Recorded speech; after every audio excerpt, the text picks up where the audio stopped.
Welcome, listeners, to the second of the new series of Super Terra Meets. And I'm delighted that for this first, albeit you'll only see the audio, guys, we're having a sort of a face-to-face transatlantic chat with none other than Gavin, who is famously producing the most incredible art on Terra. And I say that with an immense bias and pride as someone who's been chatting electronically with Gavin for months.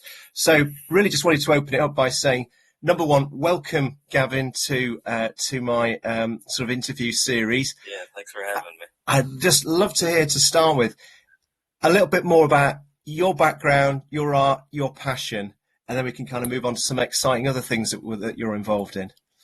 Well, I've really just been kind of a creative really as long as I can remember. I mean, I got into like my first choir when I was in the fourth grade, and that's really when I got started with all the music stuff. And then I continued on with the choir all throughout high school, and I went to a few barbershop, like the quartets. I went to a few of those camps for about 7 years. I went to those, and then, well, after high school, I got really into psychedelics and just chilling with that. And then, I started drawing one night while I was tripping, and I was like, hey, this is pretty fun. And, I kept doing that. And I ended up getting pretty good at it. And then, I started painting not too long after I got with my fiance, and, it kind of just transferred over from the drawing, and people wanted to end up buying them. And then not too long after that, honestly, I found Terra and Luna. And, so it just kind of made sense really to get into the NFT, like, ecosystem really, and, try to do the digital art. So I got a drawing tablet and, just got started with that really. It's been a short journey, but it's definitely been intense. It feels like multiple years, but saying it's only been a year and a half is crazy.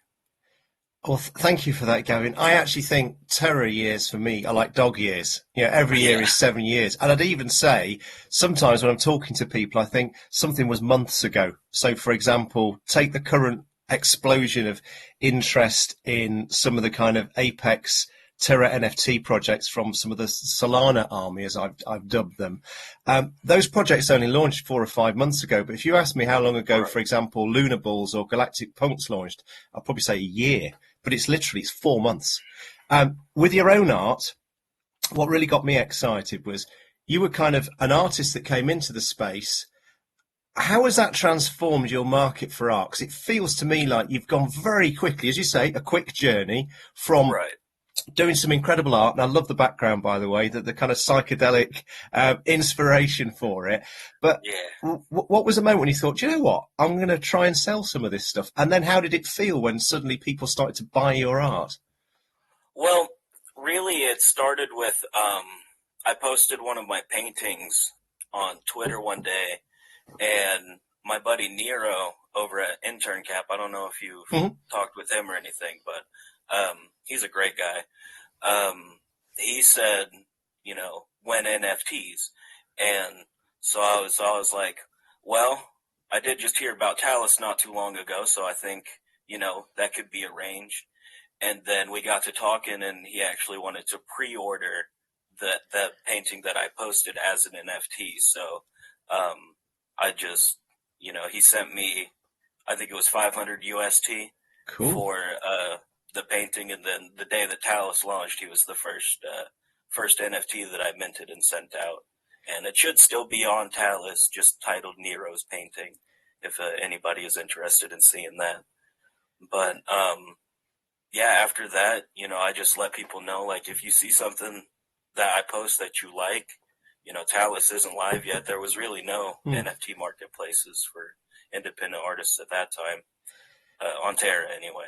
So, I want to say like 20 something orders for pre-orders on the NFTs. And then after that, I just kind of got a small following, and it's just been not necessarily easy, but it's been a bit easier to do the advertising of my art since then. And I think as well, as someone who discovered you quite early on, I would say what really marks you out is you were literally, and I often use the words independent artists as well, because I think it's important. Nothing against the huge projects, that they're different, and they all have a different space. But I've got a soft spot for independent artists because it literally is truly unique pieces. So for me, I guess one interesting question. Obviously, as someone who absolutely loves Terra, as you know, Right. clue in the name.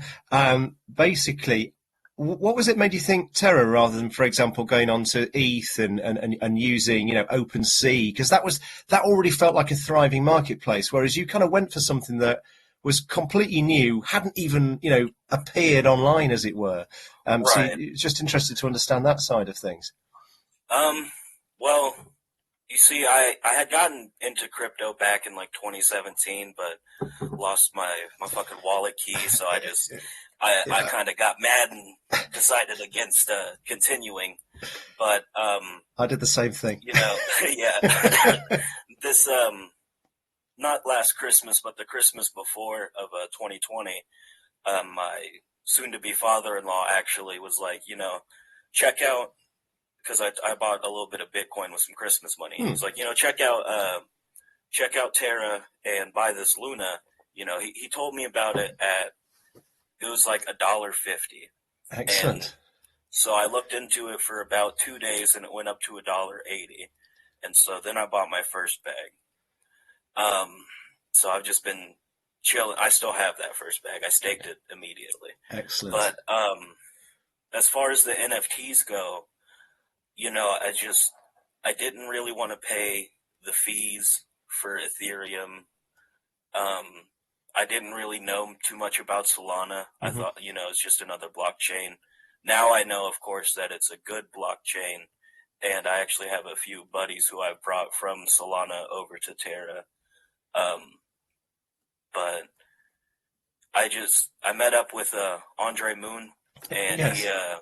he he's the one who told me about Talis, I think, and he helped me get in touch with Remy and get all onboarded on that and everything. So it was really just like a first mover's advantage for Talis. They really, took it upon themselves to find out independent artists and get them kind of in with them. And now it's kind of a no brainer really to just stick with Talis. I mean, they definitely have some work to do, but as far as what it is, for not even being in version 1, this is still their like version 0. It's a good marketplace, and I think that they're going to do well. And as far as being on Terra, that's also just a no brainer because it's Luna. It's gonna do well. Absolutely. Well, I can relate a lot to what you just said there, because I think with Talis, they went out very early and spoke about what they wanted to do in their whole ethos.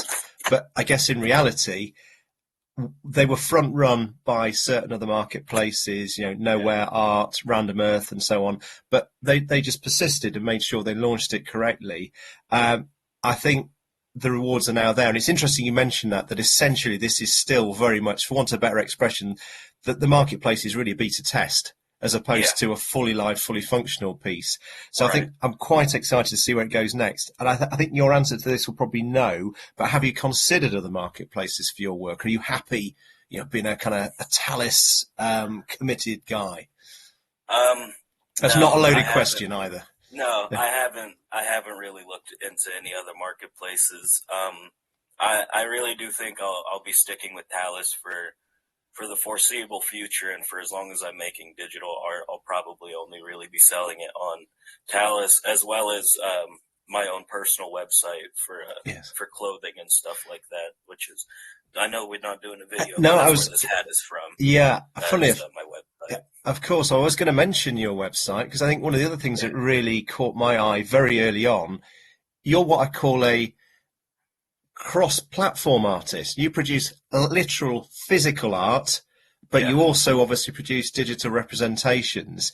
Um, Is it your intention going forwards to perhaps do a bit of, morphing between the two? So I know there's quite a few artists who are experimenting doing that on ETH, and I just wondered if that was something you were looking at as well, where you create a physical piece that has an NFT embedded or connected to it in some way. Right. And I think I've already kind of started to do that with posting my paintings and my physical drawings as NFTs, and then I do give the people the option, if they kick me a little bit for shipping, because international shipping is, but I can imagine, yes.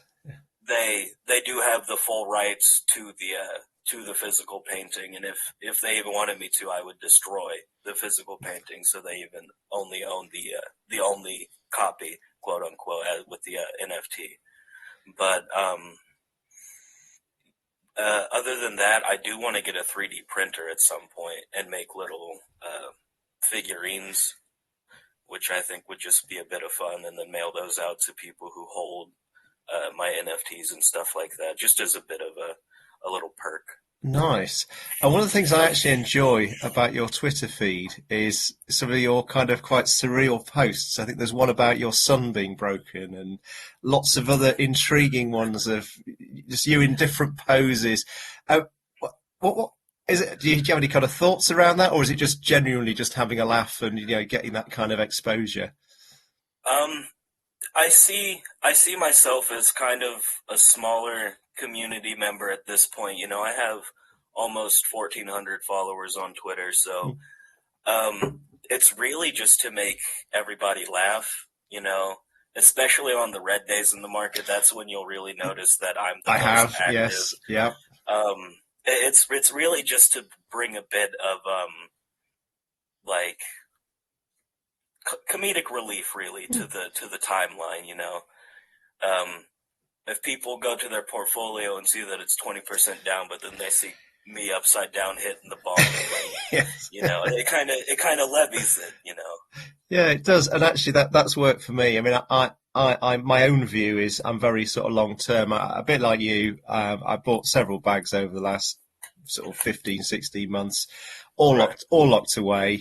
I sometimes kind of think, should I unstake so I can go and buy one of the crazy overpriced NFTs that are coming out for the big collections? But I always go, no, I'm going to stick with it. I'm going to stick with it. But the other area I really wanted to explore, because this has really developed over time. And by the way, I'm now linking in my head that obviously you've had those conversations with Intern for some time.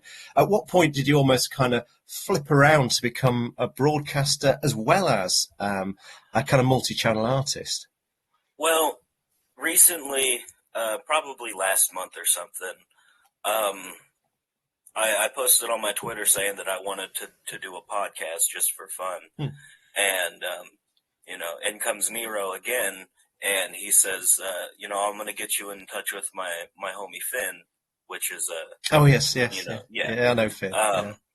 So, I got in touch with him, and they interviewed me for their podcast, and that was a lot of fun. So I just stuck around in the Intern Cap Discord, and kind of got more active in there. And Finn was talking about how he wanted to do more writing content on the website, and kind of more focus on recording the spaces and editing them, and then having him and a couple other people do some writing content. So I was like, this is a good chance for me to get to know the community a bit more. So I was like, I can probably do some interviews, and, because I just kind of have a way of finding myself to be in a situation where I'm in contact with people I would never really think I'd be in contact with. So I figured I'd use that to Terra Space's advantage and see if I can't talk to some pretty cool people for them, really.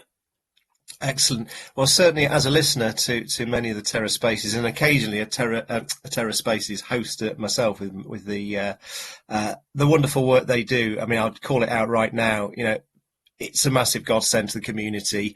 Yeah. The first Spaces, if no one was recording it, you wouldn't know. Now they're not only recorded, they're actually edited. Yeah, and they take out the pauses and all that sort of stuff, and it's really good. And as I say, for me, it's a really good way of growing another part of the community. You know, it kind of takes us beyond those kind of faceless, voiceless sort of Right. posts that we see on Twitter, which are great. And it brings that human side of it together. So you mentioned you've come across people you wouldn't normally do in normal life, and I guess probably Right. today's a good example of that. I mean, it's a strange question, possibly, and it might not work. Right. What's the most bizarre kind of conversation or interaction you've had in your time with Terra? One of my best friends now lives in Argentina, and he is twice my age, but I think he's probably one of the closest friends that I've ever had, and it's because of Terra. And he's not like, you know, like a big guy or anything, like he's not famous or whatever, but I think that's just like the most memorable interaction that I've had as far as meeting people on Terra goes. His name is Juan. On Twitter, it's I don't even know how to pronounce it. It's like Chini2 or something like that. Cool. He's a good dude. But other than that, it's just like, you know, meeting Ryan Lyon and shit like that. Joe from GT Capital. Yes.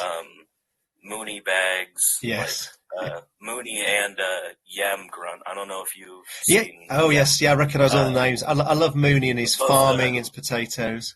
Mooney and Yam are actually coming to my wedding in Fantastic. September. That's So brilliant. those are two more really good friendships that I've made.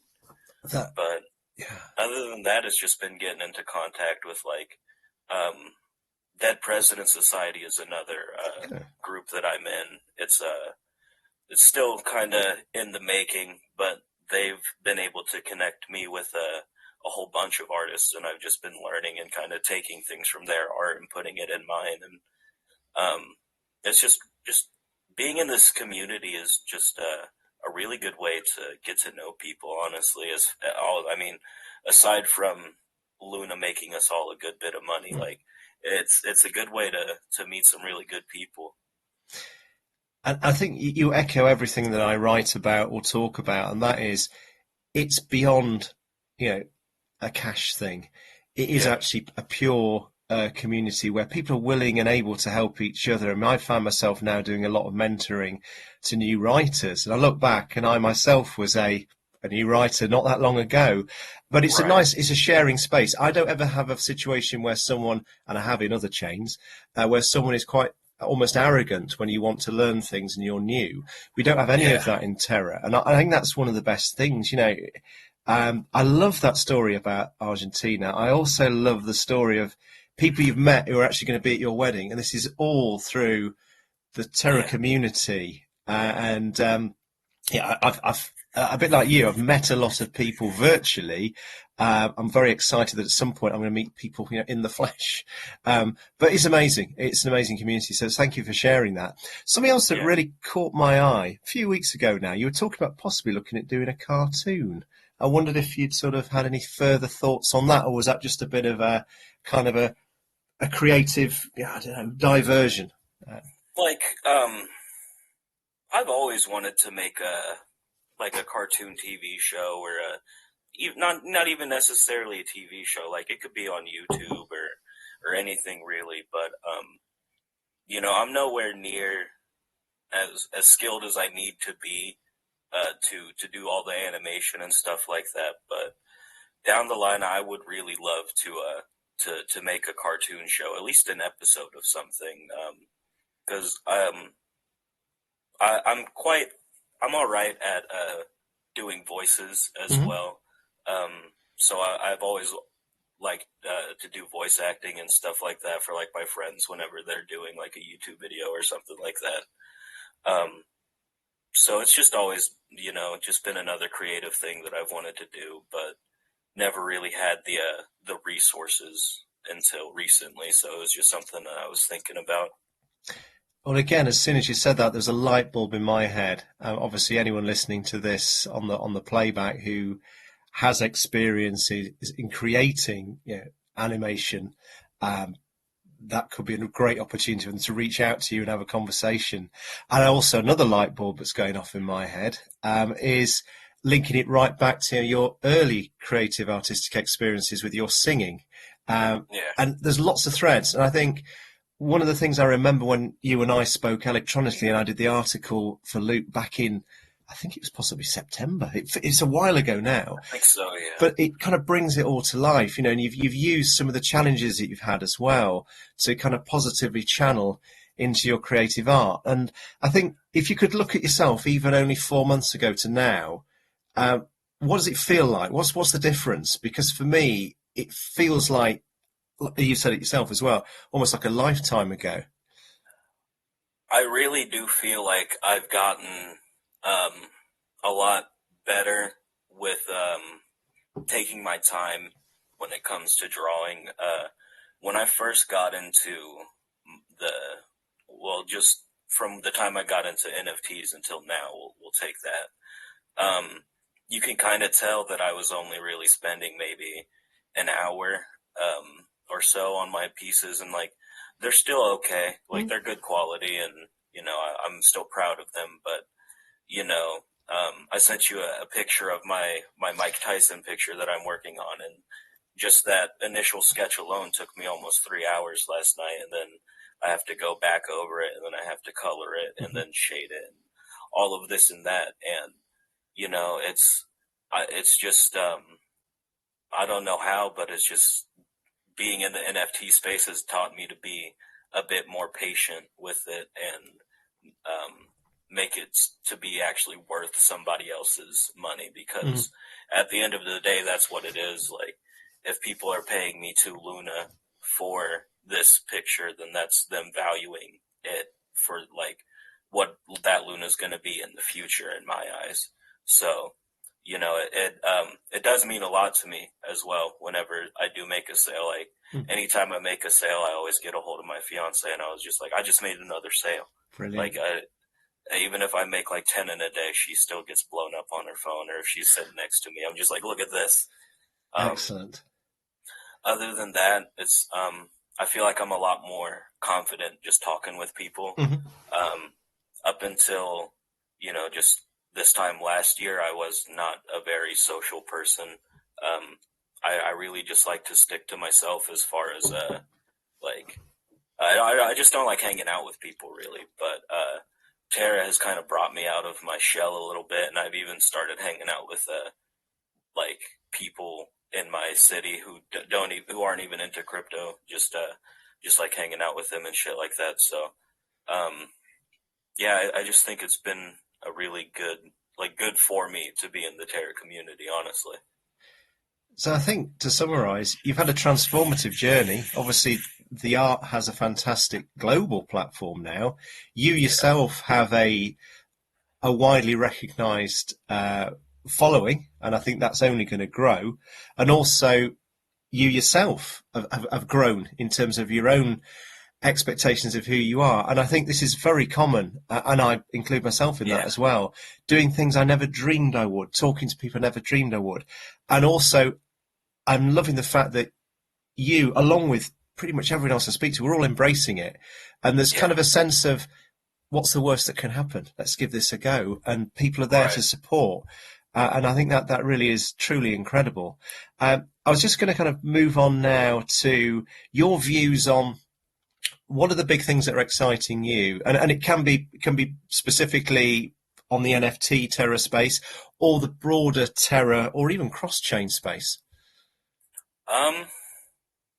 Really, I like what Kujira is doing, how they're kind of focusing on bringing these elite level financial services to like people who would never be able to access these unless they've been in a corporate work environment for 10 plus years. Like, they just released a payroll, service where you can put in several different wallets, and like this one gets 100 USD, this one gets 200, and stuff like that, which I just think is really cool, especially for working with Terra spaces.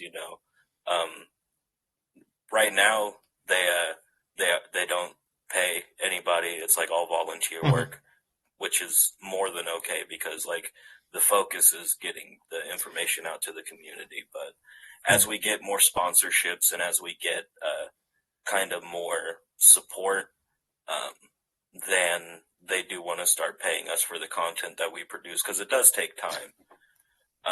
Finn actually quit his full-time job with that money that Doquan was able to donate to us. So now he wakes up in the morning and starts editing audio, and then he goes to sleep and he's like, I got to edit more audio in the morning. So, it's not easy work, but it's good that it doesn't go like unappreciated, I think, it's massively appreciated. And it's interesting. Again, this very podcast is completely me off my own back, just a bit of fun. Right.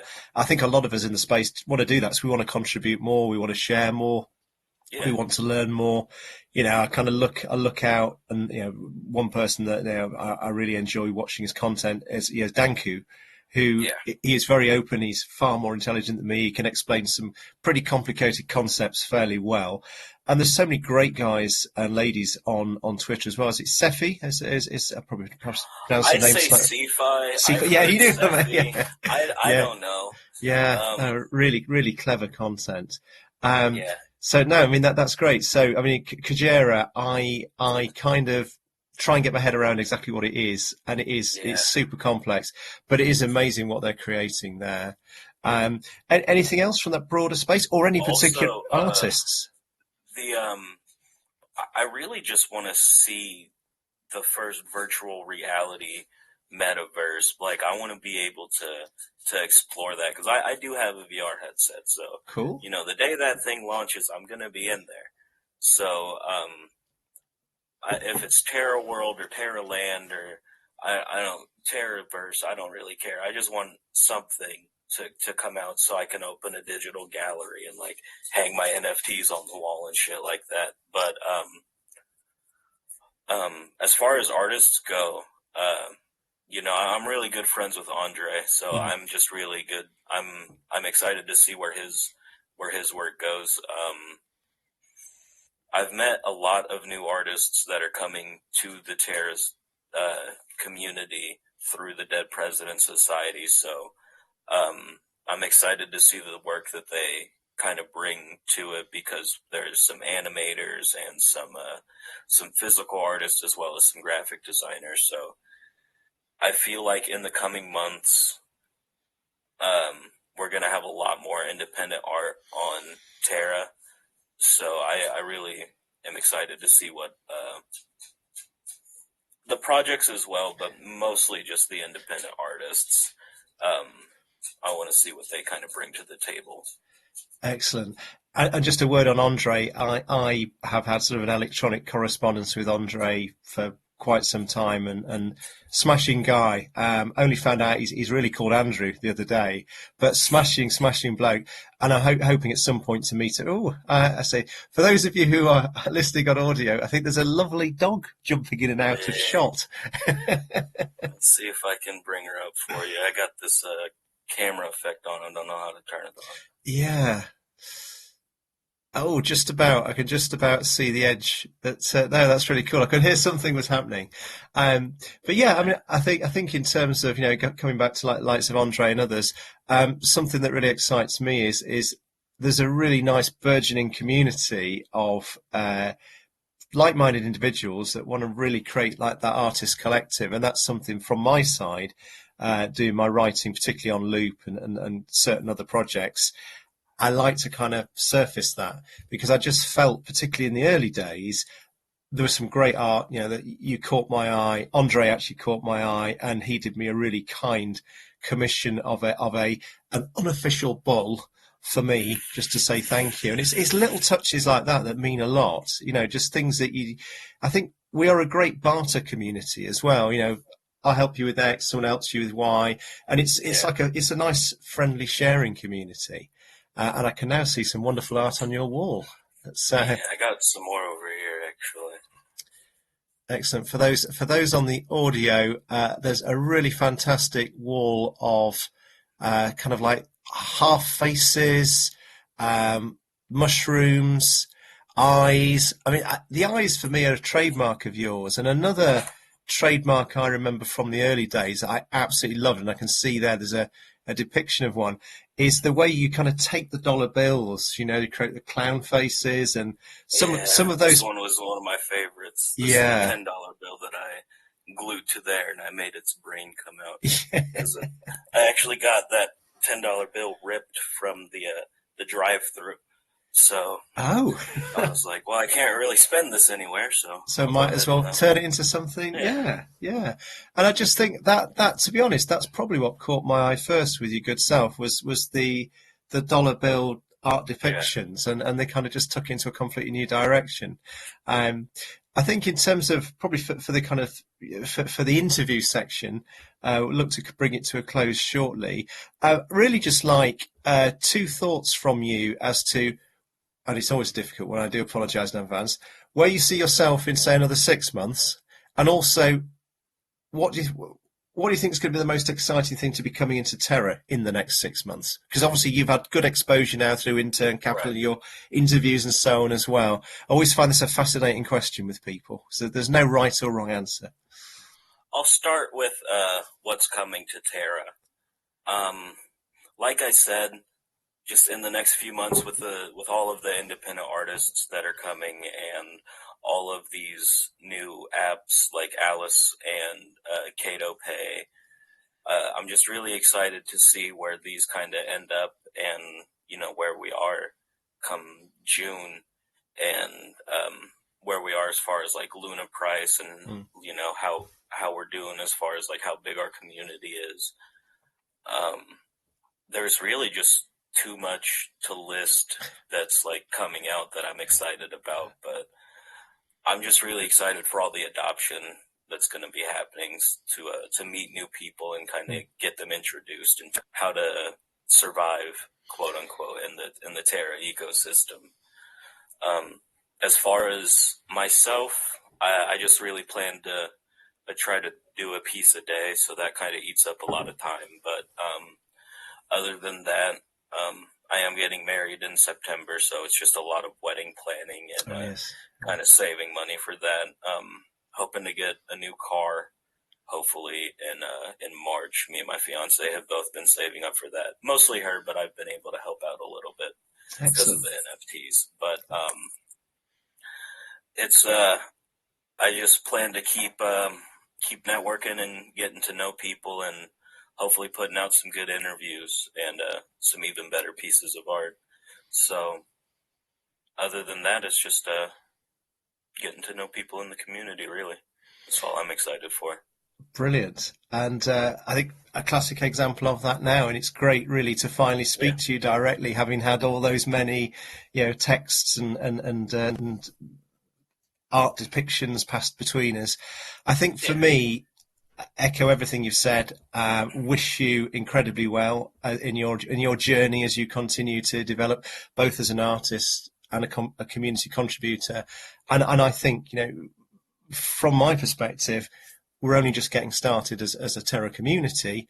I think from your perspective, 6 months, 12 months, the world will be a much bigger place. And I wish you well, and I'm sure this won't be the last conversation we have, and I will now sort of, kind of close things off from a kind of a chat perspective.